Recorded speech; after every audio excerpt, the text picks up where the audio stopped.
At 2:38 a.m. in the English Channel, the 3,620-ton Russian frigate Admiral Grigorovich sliced across the bow of the British supply vessel RFA Tides Force at close range. The maneuver closed the distance to under 400 meters, where the physics of two massive hulls moving at speed left almost no margin for error. One delayed helm command and thousands of tons of steel would collide, rupturing fuel tanks and scattering debris across one of the world's busiest shipping lanes.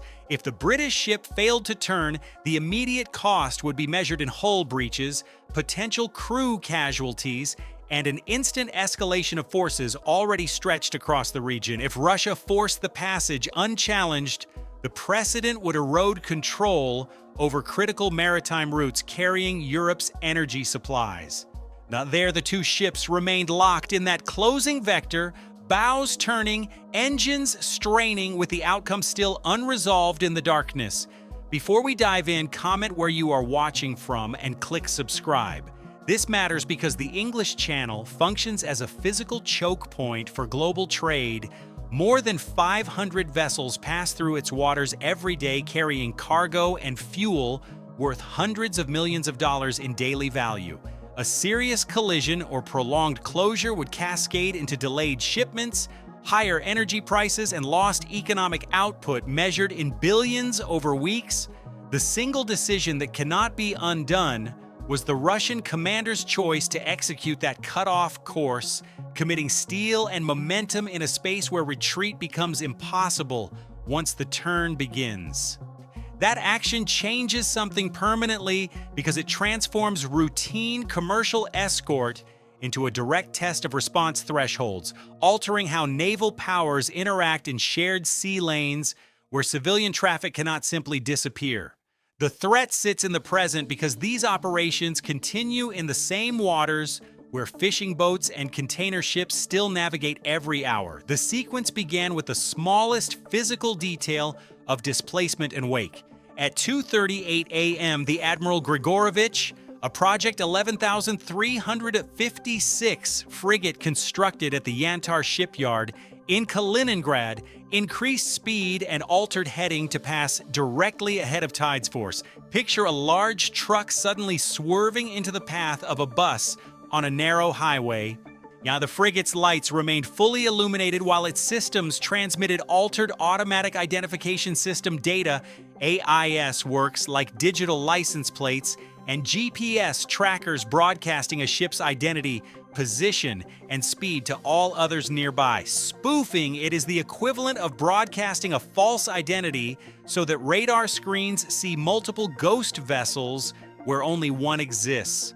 This created a matrix of phantom contacts that concealed the accompanying oil tankers operating as part of what is known as the Dark Fleet, vessels moving sanctioned oil by disabling or falsifying their signals.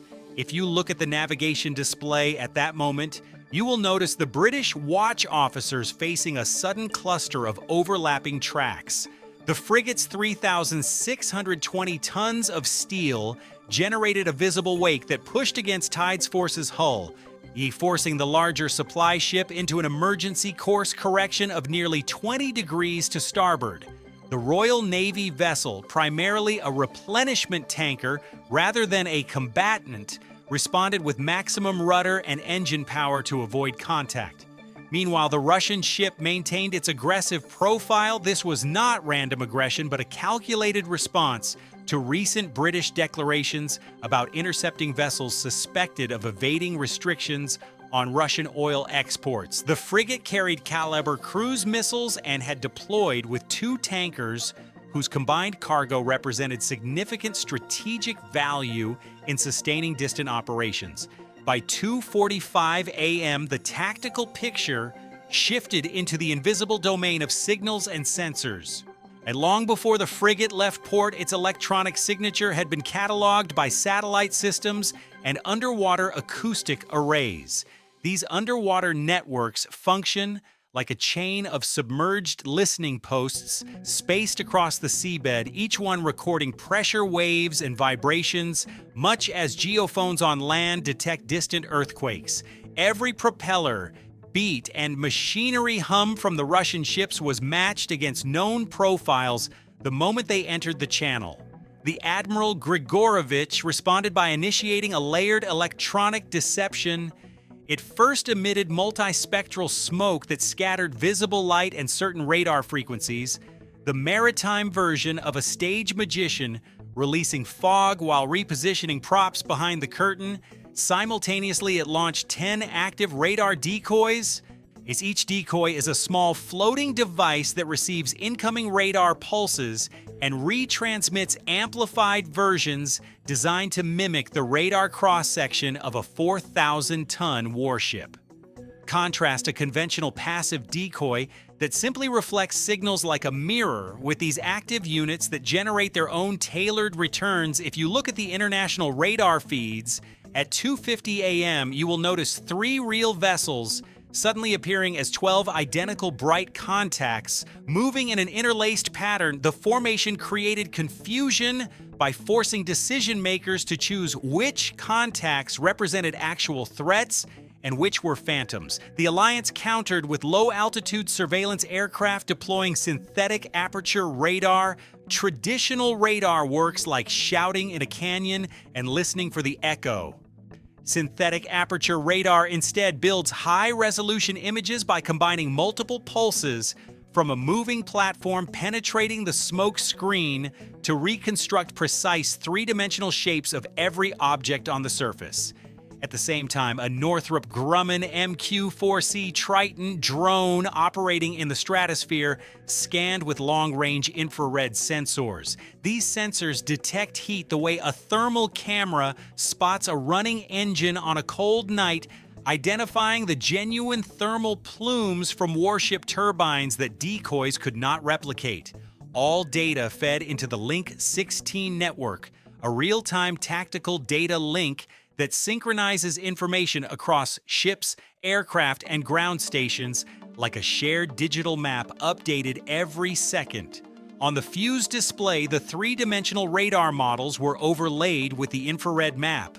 One of the 10 decoys appeared as hollow outlines lacking engine heat. Without a single shot fired, the deception collapsed, and the true positions of the Russian ships became fixed coordinates. At 2:52 a.m., Russia escalated into the air domain. 2 Sukhoi Su-30SM multi-role fighters departed Kaliningrad and entered international airspace. The lead aircraft executed a high G brake turn that brought it within meters of a British Eurofighter Typhoon from RAF Coningsby. The Russian jet aimed its engine exhaust directly across the Typhoon's air intake path. Jet wash at that proximity carries the force of a concentrated windstorm capable of distorting airflow and potentially causing compressor stall in the opposing aircraft. This was a classic intimidation tactic, pitting raw kinetic energy against the opponent. While the British pilot maintained steady flight and activated the BAE System Striker 2 helmet-mounted display. Think of it as a fighter pilot's gaze becoming the mouse cursor for the entire weapons system. Eye-tracking sensors follow the pilot's line of sight and slave weapons to that direction instantly. At the same moment, the Leonardo Captor E radar on the Typhoon switched to burn-through mode. This concentrates electromagnetic energy into a narrow, high-intensity beam that slices through jamming like a focused flashlight cutting through dense fog. The Russian jet's L-175V jamming pod became ineffective. Even at a 90-degree angle, the Striker 2 system projected a solid target lock on the Su-30SM's fuselage. Beneath the Typhoon's wing, the MBDA Meteor missile acquired a high off-bore sight lock. Unlike older missiles that rely on initial rocket boost and then coast, the Meteor uses a ramjet engine that provides continuous thrust, creating a no-escape zone 3 times larger than comparable Russian systems. The Russian cockpit warning system sounded continuous lock alerts from an angle the pilot had believed impossible. The technological asymmetry stood exposed in real time. By 3:02 a.m., the conflict had moved beneath the surface. A Russian Kilo-class diesel-electric submarine known in naval circles as an oceanic black hole for its quiet operation had positioned itself days earlier. It had transited at very low speed, staying just below the acoustic signature of passing merchant traffic to blend into the background noise the way a whisper disappears inside a crowded room.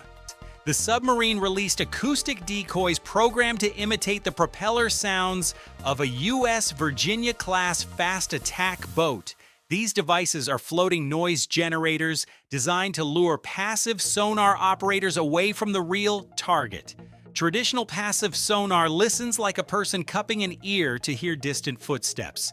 The Alliance instead deployed multi-static sonobuoys from a Boeing P-8 Poseidon aircraft. Imagine an underwater grid of flashlights where each buoy sends out sound pulses and the others listen for interruptions. The Kilo's steel hull created moving shadows in that acoustic field regardless of how quietly it ran.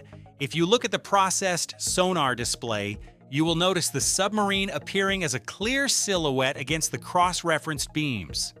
The USS Virginia had maintained trailing contact since the Skagerrak Strait. Faced with the closing trap, the Russian submarine commander ordered an emergency deep dive to avoid potential collision. The vessel lost its primary advantage of silence and was forced into a rapid descent that consumed battery power and revealed its position through transient cavitation noise. At 3:15 a.m., the Russian surface group attempted to consolidate into battle formation. The United States Navy responded with the Boeing EA-18G Growler, an electronic warfare aircraft optimized for the electromagnetic spectrum. The Growler approached from high altitude using its own stealth characteristics. When the Admiral Grigorovich activated its TK-255 electronic warfare suite in coordination with a nearby Vishnya-class intelligence ship, they attempted a broad-spectrum jamming attack meant to overwrite Alliance communications. This is the equivalent of flooding every radio channel with overwhelming static to isolate the opponent. The Growler's next-generation jammer, the ALQ-249, first analyzed the Russian pulse patterns. Within 3 minutes, it had mapped the waveforms the way a lockpicker tests every tumbler. Instead of simple blocking, the system injected countersignals using the Russian jamming beams themselves as carrier waves. This reversed the flow. False data and corrupted commands flooded back into the Russian command network. Russian operators faced cascading system errors and the risk of permanent hardware damage. To protect their equipment, they were forced to power down all electronic warfare systems. The tools intended to blind the Alliance instead left the Russian ships electronically naked. At 3:25 a.m., with sensors degraded and networks compromised, the Alliance delivered the final layer. The Growler transmitted a narrow-band, high-intensity signal directly into the Grigorovich's combat systems. Every radar and missile warning receiver on the Russian bridge suddenly displayed an inbound saturation attack of anti-ship missiles. Alarms sounded across the Combat Information Center. Screens showed multiple high-speed tracks seconds from impact. In physical reality, no missiles had been launched. The effect was entirely digital, yet completely convincing to the operators inside the darkened space. A quiet follow-up transmission confirmed the reality. The Russian formation lost cohesion. Speed dropped to minimum to conserve systems. The two oil tankers and the frigate broke their tight escort pattern and proceeded under continuous observation from seabed sensors to stratospheric drones. By dawn, the Russian ships moved slowly through the channel like vessels under escort. Their electronic defenses remained powered down. Every movement was tracked. They were gradually eased out of the controlled zone and into the open Atlantic. The near collision that opened the night had been avoided through precise maneuvering and layered technology. The cost of survival for the Russian group was total exposure of their deception methods and the public demonstration of capability gaps. One reframing fact remains. In these waters, a force that can see through smoke, hear through silence, and return an opponent's own signals against them turns every aggressive move into data that can be read, countered, and archived